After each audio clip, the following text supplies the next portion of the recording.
আমার হয়েছে ওখান থেকে না, আমাকে ধরেছে রাজস্থান থেকে না। তোমার বাংলাদেশে কেউ আছে? কেউ নাই, বিলকুল কেউ নাই। কেউ নাই। ভারতীয় সীমান্তরক্ষী বাহিনী বিএসএফ কর্তৃক বাংলাদেশে এবার পুশব্যাকের শিকার হলেন পশ্চিমবঙ্গের মালদহ জেলার কালিয়াচকের শ্রমিক আমির শেখ। বয়স মাত্র 24 বছর। কয়েক মাস আগে রাজস্থানের নির্মাণ শ্রমিকের কাজে গিয়েছিলেন তিনি। সেখানেই তাকে বাংলাদেশি সন্দেহে আটক করে রাজস্থান পুলিশ।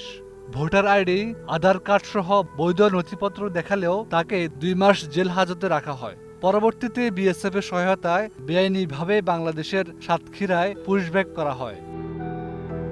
আমির শেখ জানান, কলকাতা বিমানবন্দর হয়ে তাকে বসিরহাট সীমান্তে আনা হয়। সীমান্তে বিএসএফ সদস্যরা মারধর করে এবং সীমান্ত পেরিয়ে দৌড়ে যেতে বাধ্য করে। বলা হয়, এবার সোজা দৌড়া, না হলে গুলি খাবি। এক পর্যায়ে তাকে পে লোডার দিয়ে সীমান্তের ওপারে ছুড়ে দেওয়া হয়, যার ফলে তিনি এখনও খুঁড়িয়ে খুঁড়িয়ে হাঁটছেন। বাংলাদেশে প্রবেশ করতেই বিজিবি তাকে আটক করে। এই সময় সামাজিক যোগাযোগ মাধ্যমে একটি ভিডিও ভাইরাল হয়, যেখানে কান্না ভেজা কণ্ঠে আমির শেখ বলেন, আমি ভারতীয়, আমাকে আমার ঘরে ফিরিয়ে দিন। শ্রমিক উন্নয়ন পর্ষদের চেয়ারম্যান সামিরুল ইসলাম এই ঘটনার পর আইনি লড়াইয়ে সহায়তা করেন। কলকাতা হাইকোর্টে মামলা দেওয়ার পর অবশেষে বিজিবির মাধ্যমে ভারতে ফেরত পাঠানো হয়। এই ঘটনায় মালদহ জেলা জুড়ে তীব্র প্রতিক্রিয়া সৃষ্টি হয়।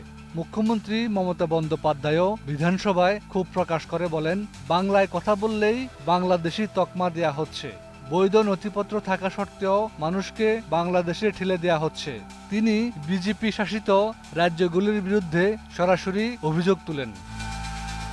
এদিকে মানবাধিকার কর্মীদের অভিযোগ, পুশ ইন এখন নিয়মিত ঘটছে। হাসিনা সরকারের পতনের পর থেকেই ভারত সরকার পরিকল্পিতভাবে বাংলাদেশে পুশ ইন করছে।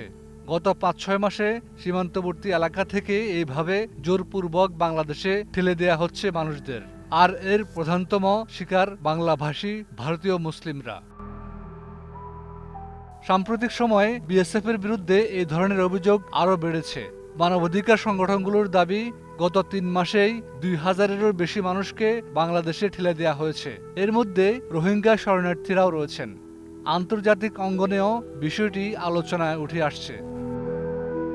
এসব ঘটনা প্রমাণ করে দক্ষিণ এশিয়ার সীমান্ত রাজনীতিতে সাধারণ শ্রমজীবী মানুষেরা পুশ ইনে ক্ষতিগ্রস্ত হচ্ছেন। শুধু পশ্চিমবঙ্গ নয়, ভারতের অন্যান্য প্রান্তেও বাংলাভাষী শ্রমিকদের বিরুদ্ধে একই অভিযোগ উঠছে। মানবাধিকার রক্ষায় দ্রুত কূটনৈতিক ও নীতিগত পদক্ষেপ নেওয়া এখন সময়ের দাবি।